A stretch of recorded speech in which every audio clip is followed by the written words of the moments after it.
Well, hey, this is Rob Travels with Dottie, and it's August 2nd, 2025. And I have kind of a special video today. I do get suggestions pretty regularly. You should do this kind of video, that kind of video.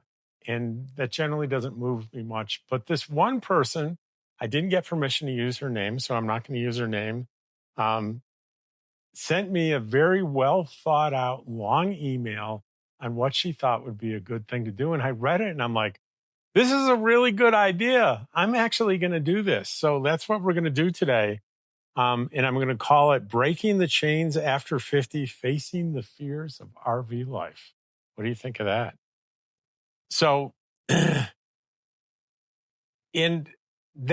it comes from someone that's kind of wrestling with a lot of these issues. So I want to address my experience and the experience of people that I know well that have talked to me and told me their stories in this lifestyle. My transition into full-time RV life kind of went like this. I started watching videos like you're watching videos now, and it became more and more intriguing to me. I realized, wow, this sounds like a lot of fun. And by coincidence, I already had bought a camper it was a 27-foot Nomad trailer that I'd bought in Idaho, and I was using fairly infrequently until I got into a situation where I was working in um, Northern Virginia, and my living arrangements unceremoniously came to an end, and I had to find a place to live like immediately. And I had this trailer in storage, so I pulled it out of storage and quick went into I think it was a county park, and signed up for a month stay there. And I discovered that I really liked living in the trailer. And I went from there and I found a more permanent RV spot in Manassas, Virginia, which was just a little bit outside of Fairfax, Virginia, where I was working. And I stayed there for about a year.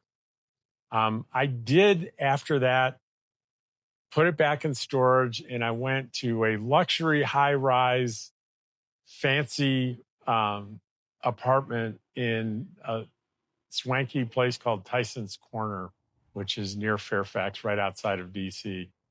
And I got to tell you, I didn't like it very much. I thought at the beginning I really did, but I didn't like it very much. All the while, I'm watching YouTube videos and I'm like, well, okay, I've already established that I like living in an RV. And now I've established that I like living in an RV more than a fancy apartment. It's like, this is interesting. And as I'm watching various people that do RV content and full-time or nomad content, a friend of mine in Dallas said, do you realize our friend Deborah does this and she has a YouTube channel? I'm like, Deborah Dickinson? And she goes, yeah, of course. Here's her channel. And I'm like, holy mackerel. So I consider Deborah one of the OG people in this sort of generation of nomad RVers, because she really literally started with Bob Wells from Cheap RV Living. And he sort of taught her the ropes in the beginning, and they camped together a lot. And I contacted her, and I had met her in Dallas in the 1990s. She was surprised to hear from me, but was delighted that I had this very serious interest in doing this lifestyle. And I started doing like Excel spreadsheets. When can I afford to do this? How can I afford to do it? What does it look like?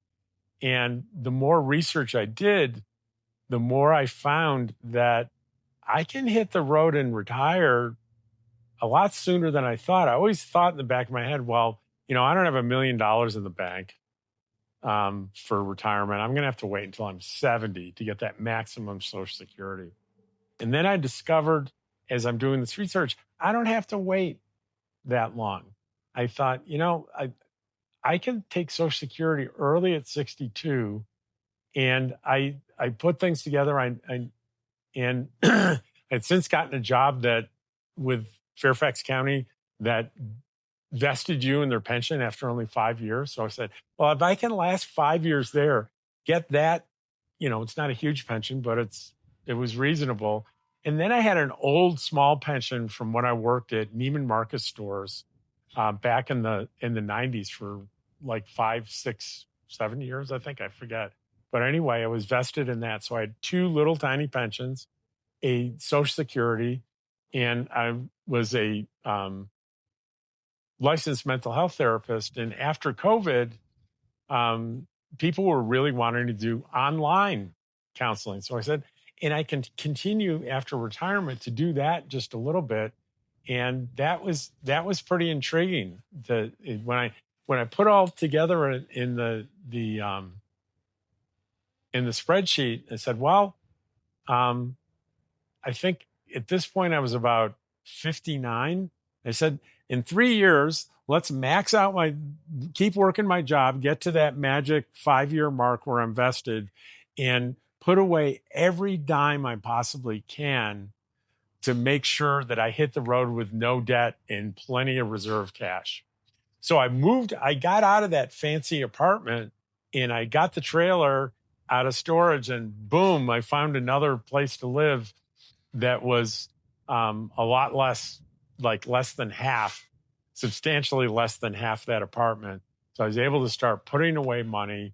In addition, I was being frugal, and I put stuff together, and I ended up retiring, hitting the road December 1st, 2021. I was technically 61, but I was going to be 62 that following February. In just 3 months, I was going to be 62. And I think the vagaries of the Social Security system, I don't think I got my first Social Security check until April, like the third week of April. So I had to go 4 months without a Social Security check, but I'd put away enough reserve cash. I could still keep doing, I had a private practice on the side, which I could keep going. And that worked out really well. And I did have to wait until 65 for those two pensions, but that was fine. Now that I'm 65, I've got the two pensions, I've got my Social Security and YouTube income now, which I'd never anticipated. And everything together, I'm putting away money. I'm saving money in this lifestyle. And that was pretty exciting. Why did I want to go early? To say I was burnt out in my job, I wouldn't say I was burnt out, but I wasn't ecstatic and joyful. And it occurred to me that I can find something to be ecstatic and joyful about.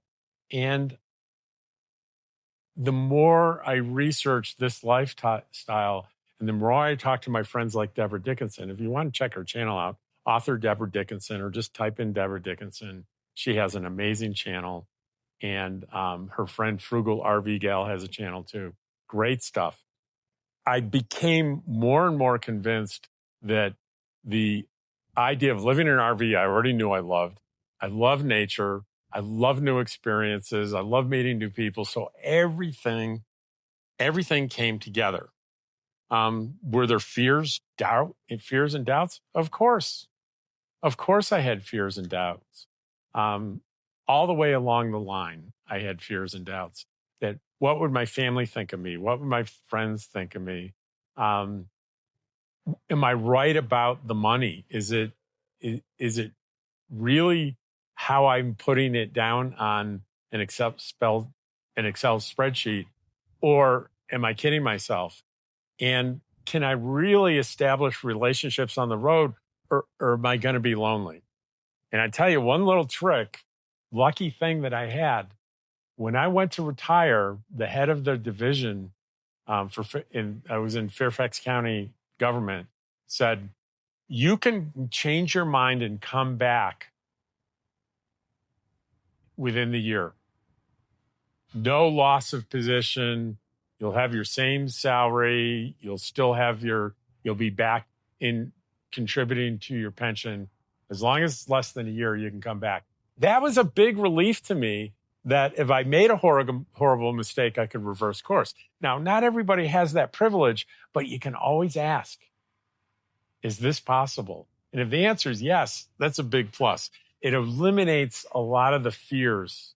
It eliminate virtually all of the fears for me. And so what really stops people from doing this? And like I said, fear of failure or looking silly or foolish, right? I did this because I saw a bunch of stuff on social media, so I turned my whole life upside down. Does that sound like a smart thing to do? Maybe not. Maybe not.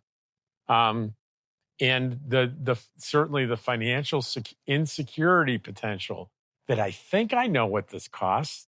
I'm depending on people and YouTube videos to tell me what things cost, and I'm doing my research.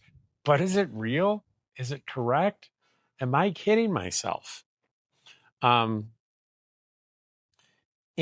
emotional ties. I do have one brother out in the Western United States, but my two sisters and my brother are in Ithaca, New York.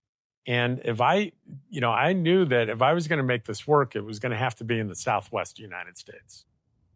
I wasn't going to do winters anymore. So being away from my family, I had pretty fearful feelings about that. So if you're experiencing these things, thinking about doing this, you're not alone. You're not alone. There are lots of other viewers out there having the same feelings, and I certainly had those same feelings. It's okay. So once you've kind of made the leap in your head, I want to do this, what do you do now? There are things that you can do. And the first is, if you live in a house or an apartment, which you probably do, yet unless you buy some huge rig, which you're probably not going to do, you have to downsize. You have to let go of things that you may not let. It may be hard emotionally and maybe intellectually to let go of things, but I got rid of my stuff. I just bit the bullet, and if I couldn't fit it in my little trailer, it wasn't going. And I had two downsizings because I mentioned I had that 27-foot Nomad. Well, I got rid of that and got the 21-foot Winnebago. So I had to downsize from the 27 to 21, and I had to get rid of a lot of stuff, giving stuff away, donating, and throwing things out. And you have to make the big decision on what kind of vehicle am I going to live in? There are lots of people that live for years in a Prius, right? In a little car. You can do it. A minivan, you can do it. Check out Adventuring with Amanda. She's a 36-year-old professional woman that lives in a minivan, and she has an amazing life. Check out her channel, and she makes it work. And it's like, I know her personally. I've seen her minivan and how she lives, and it's amazing. And there are, people that I know that have big Class A diesel pushers, and that's the way they roll. And then everything in between. You have to decide what kind of rig you want. And the only warning I can give you here is this. The nightmare that I've heard is buying like a used Class A, that's like the big bus looking things. A used one seems like a really good price, and you walk through it and it seems like it's the lap of luxury. It's wonderful. And you move into it and you start having big problems. And I mean big problems. There's a guy that is in the RV park that I'm in now that got stuck for almost 2 weeks with his Class A, and it cost him over $9,000 on the road, totally unexpected, to just get rolling again. And I have close friends of mine that bought a big rig, and they were excited about it, and they broke down on a trip, and it was way over $9,000.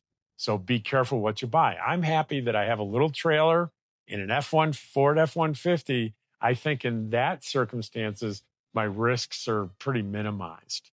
The max amount that for repairing things is pretty small compared to these. I don't have an RV that has a big engine in it. There's no engine at all. It's a little trailer. And I have a pretty reliable F-150 that I bought new in 2018. The other thing is start slowly. Like I did. I through no advanced planning, I ended up having my full-time job, and because there was a crisis, I ended up having to move into my recreational RV. And in that process, I discovered how much I loved that, and how much I really cared about that. And I cared about that. I cared about what it was like, that cozy feeling living in the RV, because that was a fear anyone would have. Am I going to get rid of my house or my apartment, buy an RV, and find out I'm miserable living in the small space? I discovered through months of living in that small space that it was going to be great for me. For you, though, you may not have the luxury of doing that, but you certainly are probably able to rent an RV and take a weekend trip or a week trip, or buy an RV, you buy a used RV and take vacations in it for a couple of years before you decide, hey, I can do this full time.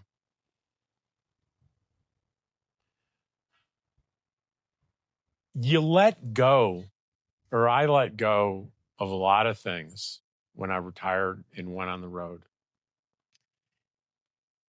And I'm talking about emotion, not just the things that I let go of, the emotionally letting go, that some of which I expected and some of which I didn't expect. The first thing was I let go of my identity as a worker or a professional. I mean, I still am. Still a licensed counselor, and I do that like about a half a day a week, not much. But I don't, it's not something that I generally talk about when I'm meeting new people or hanging around. I don't identify myself as a counselor. I identify myself as a retired guy that's an RV nomad, and I'm enthusiastic about that. So my identity changed. For so many years, my identity was who I was professionally. I'm a firefighter, I'm a paramedic, I'm a counselor, I'm a business analyst. All those identities that I had in my past were really a definition of who I was. And that was one of the first things to go away. And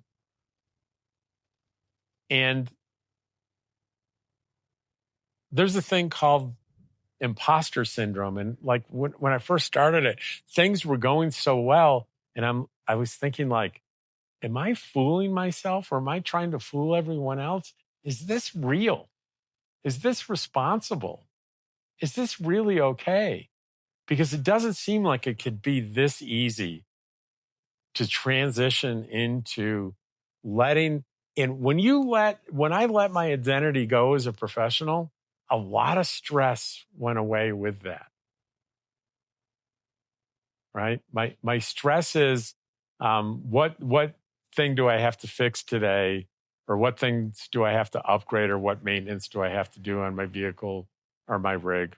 That's pretty much it. Life has a lot less stress. And I'm here to say I got through it. I'm not an imposter. It's real. It's okay. And I had to I reframed my definition of success in my life. And I measure my success about the degree to which I'm engaged in feelings of joy. And that comes from my everyday experiences, doing these videos, hanging out in beautiful places like this, like Eagle Nest, and making connections and communities. And I'm making a connection right now. I work in the visitor center in the museum here in Eagle Nest. And if you saw the other side of the camera, if you looked in, that's the museum. I'm doing this behind the museum. Nobody's come in, so I'm facing the front door. I would put this on hold and come back to you if someone comes in, because I have to greet them, let them know what's going on, etc. And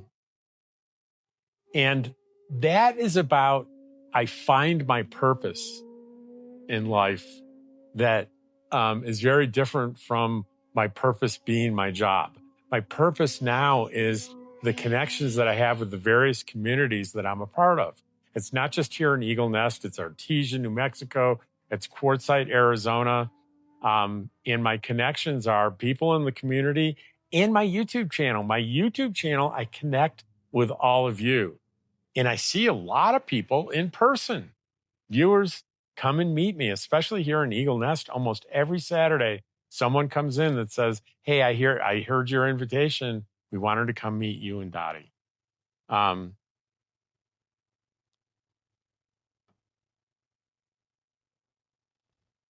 I want to say, if this appeals to you, if you think this is what you want to do with your life, you can do this.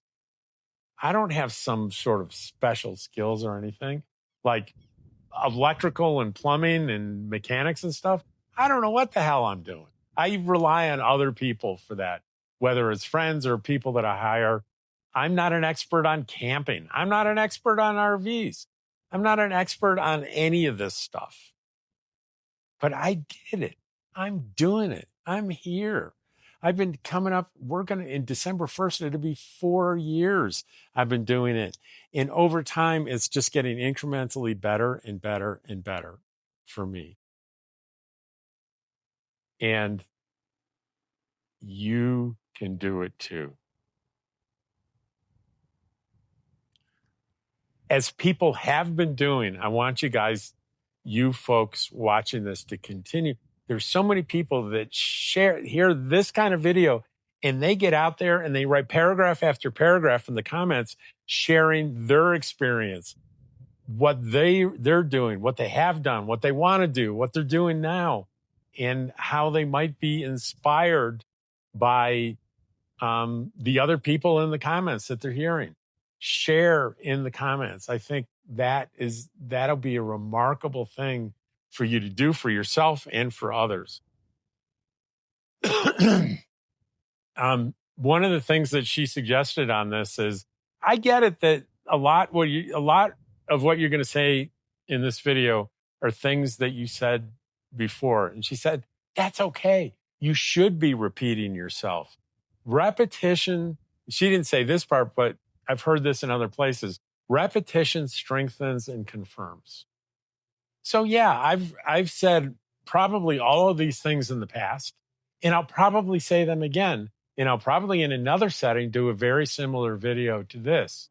But if this is something that speaks to you, I'm there. I've achieved my purpose in doing this video, and I hope you enjoyed it. And take care. And I'll see you out there in another video tomorrow.